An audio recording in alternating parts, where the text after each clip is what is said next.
పేదవాడి పక్షాన నిలబడతాం, ప్రజా గొంతుకై నినదిస్తాం.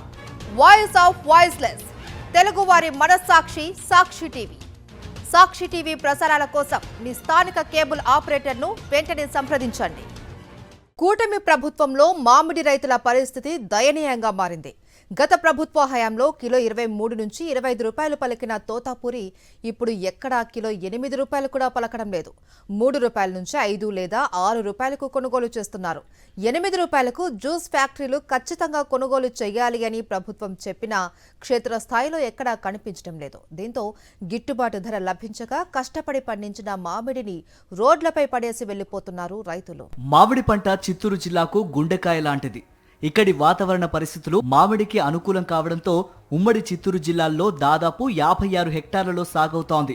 ఈ దఫా 30,835 హెక్టార్లలో 5 లక్షల టన్నులకు పైగా తోతాపూరి దిగుబడి వచ్చినట్లు అంచనా. అయినా చిత్తూరు, గుడిపాల, తవనంపల్లె, పూతలపట్టు ప్రాంతాల్లో గుజ్జు ఫ్యాక్టరీల వద్ద రైతులు రాత్రింబవళ్లు మామిడికాయల లోడ్లతో నిరీక్షిస్తున్న పరిస్థితి. గుడిపాల నుంచి తమిళనాడు సరిహద్దు వరకు కాయల లోడు ట్రాక్టర్లు రోజుల తరబడి నిలిచిపోతున్నాయి. వైఎస్ఆర్సీపీ హయాంలో ప్రభుత్వం తీసుకున్న చర్యల ఫలితంగా 2023-24లో తోతాపూరి మామిడి కిలో 23 నుంచి 25 రూపాయలకు పలికింది.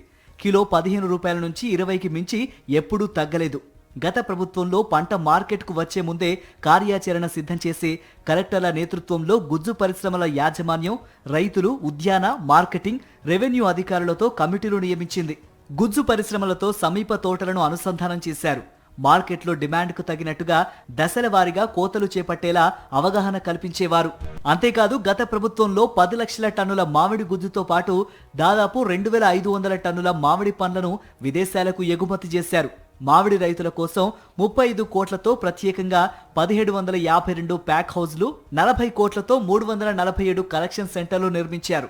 మరో 22.5 కోట్ల రూపాయలతో 200 కలెక్షన్ సెంటర్లు, 10.5 కోట్ల రూపాయలతో 525 ప్యాక్ హౌజ్లు నిర్మాణం చేపట్టగా కూటమి సర్కారు వచ్చిన తర్వాత మధ్యలోనే నిలిపివేసింది.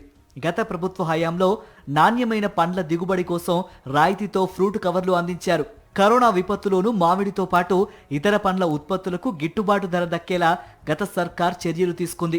అయితే ఈ ఏడాది మామిడి పంట విస్తారంగా కాసినా రైతన్నల ఆశలు ఎన్నో రోజులు నిలవలేదు. కూటమి సర్కార్ ఏ ఒక్క ఫ్యాక్టరీ కిలోకి 12 రూపాయల మద్దతు ధర చెల్లించలేదు. ప్రభుత్వం నుంచి 4 రూపాయల ప్రోత్సాహకము దక్కలేదు. ర్యాంపుల వద్ద 2 నుంచి 3 రూపాయలు మాత్రమే పలుకుతున్నాయి. దీంతో దిక్కుతోచని రైతన్నలు రోడ్లపైనే మామిడి పంటను పారబోస్తున్నారు. ఉచితంగా పంచిపెడుతున్నారు. కూలీ, రవాణా ఖర్చులు రాకపోవడంతో చెట్లకే కాయలను వదిలేస్తున్నారు. చిత్తూరు, పూతలపట్టు నియోజకవర్గాల్లో కడుపు రగిలిపోయిన పలువురు రైతులు మామిడి చెట్లను సైతం పూర్తిగా తొలగించేస్తున్న పరిస్థితి. చెట్లను కొట్టేస్తున్న రైతులపై వాలా చట్టం కింద కేసులు నమోదు చేసి జరిమానాలు విధిస్తోంది కూటమి సర్కార్. ఇది కూటమి పాలనలో రైతుల పరిస్థితి.